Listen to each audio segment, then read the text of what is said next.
اور ان کے درمیان یہ فیصلہ ہو جائے کہ شوہر کو ایک مقررہ مدت دی جاتی ہے، اگر اس وقت میں اس نے بیوی کی طرف رجوع نہیں کیا تو بیوی کو طلاق ہو جائے گی، اور بدلے میں وہ بیوی کو حق مہر دے گا اور کچھ پیسے وہ ثالث جرمانے کے طور پر رکھے۔ دریافت طلب امر یہ ہے کہ اگر شوہر مقررہ مدت میں رجوع نہ کر سکا تو کیا یہ طلاق واقع ہو جائے گی؟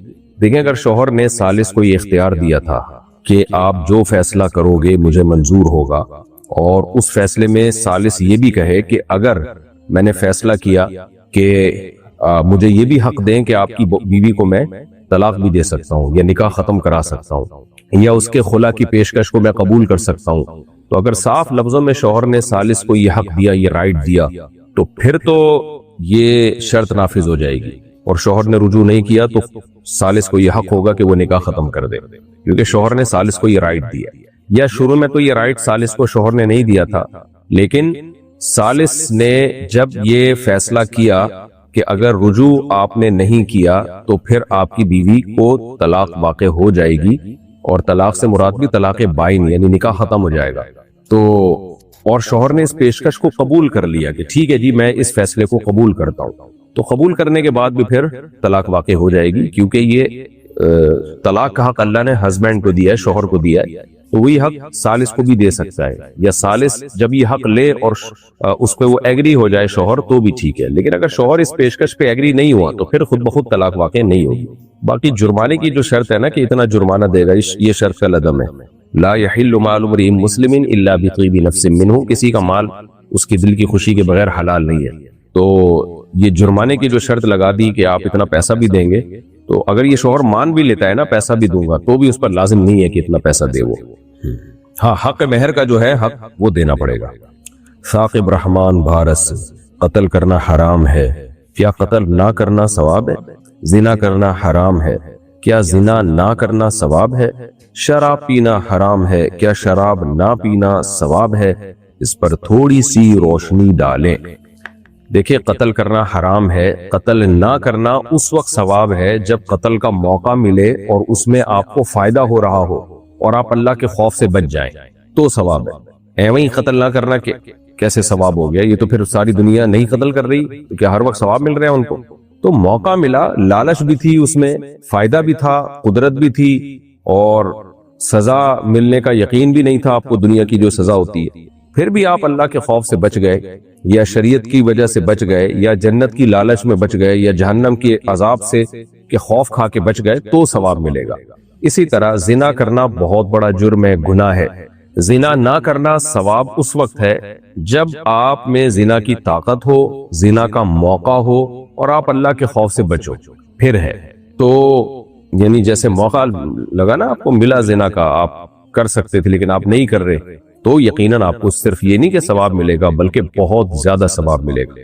رسول اللہ صلی اللہ علیہ وسلم نے فرمایا 7 لوگ ایسے ہیں، 7 یظلهم اللہ فی ظلہ یوم لا ظل الا ظلہ، 7 افراد کو اللہ قیامت کے دن اپنے عرش میں کے سائے میں خاص سایہ دے گا اللہ تعالیٰ ان کو۔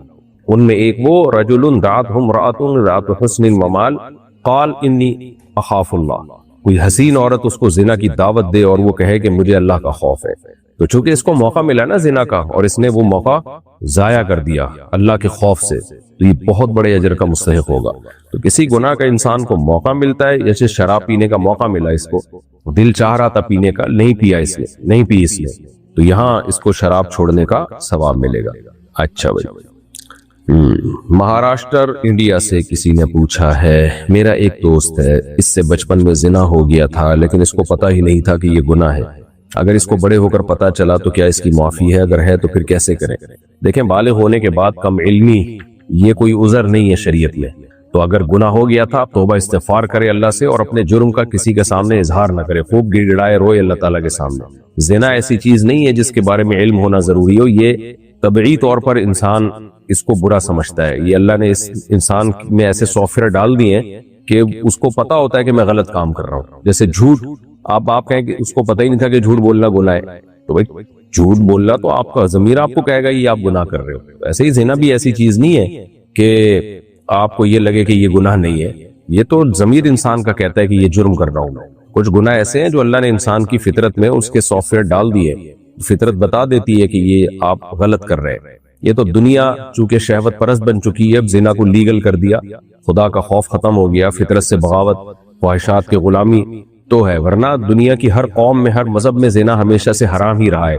تو اب سیکولر لبرل قوتوں نے انسانوں اور گدے گھوڑوں میں فرق ختم کر دیا ہے اور زنا پہ ڈال دیا پوری دنیا کو۔ تو بہرحال جرم ہوا، اس کو چاہیے اللہ سے خوب گڑ گڑا کے ایک دفعہ معافی مانگ لے، پھر ہمیشہ کے لیے بھول جائے اس جرم کو۔ متحدہ عرب امارات، اللہ نے مجھے 2020 میں بیٹی سے نوازا۔ میں نے اپنی بیٹی کا نام مرحا رکھا۔ اکثر وہ بیمار رہتی ہے، ہر دوسرے مہینے کبھی پیٹ خراب، کبھی گلا خراب ہو جاتا ہے۔ مجھے رشتہ داروں نے نام بدلنے کا مشورہ دیا، رہنمائی فرمائے مجھے کیا کرنا چاہیے۔ دیکھیں، نام کا اس سے کوئی تعلق نہیں ہے۔ مرحا نام تو مجھے کوئی ٹھیک نہیں لگ رہا، ویسے ٹھیک نہیں ہے، لیکن اس سے تعلق نہیں ہے کہ گلا خراب اور پیٹ خراب کا مرحا سے تعلق ہے، اگر چینج کر دیں گے تو گلا ٹھیک ہو جائے گا۔ میرا گلا کتنا خراب ہے تو کہ میں اپنا نام چینج کر دوں کیا؟ تو کئی دنوں سے خراب ہے، اب کل دوا لی ہے میں نے، اللہ کرے ٹھیک ہو جائے۔ آواز بیٹھ گئی ہے، مسلسل بولا نہیں جا رہا۔ تو یہ تو مسائل رہتے ہیں کسی کے ساتھ، آپ گلا جو ہے وہ اچھے ڈاکٹر کو بتائیں، دکھائیں۔ توہمات کی دنیا جو ہے نا، جو اس میں ایک دفعہ پڑ گیا نا وہ برباد ہو گیا بس۔ یعنی وہم ہے نا آپ کو کہ شاید نام ہو، کل کوئی پاگل اٹھ کے بولے گا کہ اس کے جو آپ نے جتنے کپڑے پہناتے ہیں نا وہ سارے چینج کر دیں، یہ سارے اٹھا کے پھینک دیں، آپ دوسرے کپڑے پہنا دیں اس بچی کو، شاید ٹھیک ہو جائے۔ شاید کا دنیا میں کوئی انتہا نہیں ہے۔ کل کوئی کہے گا فلاں نے یوں کر کے دیکھا تو اس کی نظر لگی ہے، اس سے گلا خراب ہے، تو اب فلاں سے ملنے پر پابندی لگا دیں، فلاں کے دیکھنے پر پابندی لگا دیں۔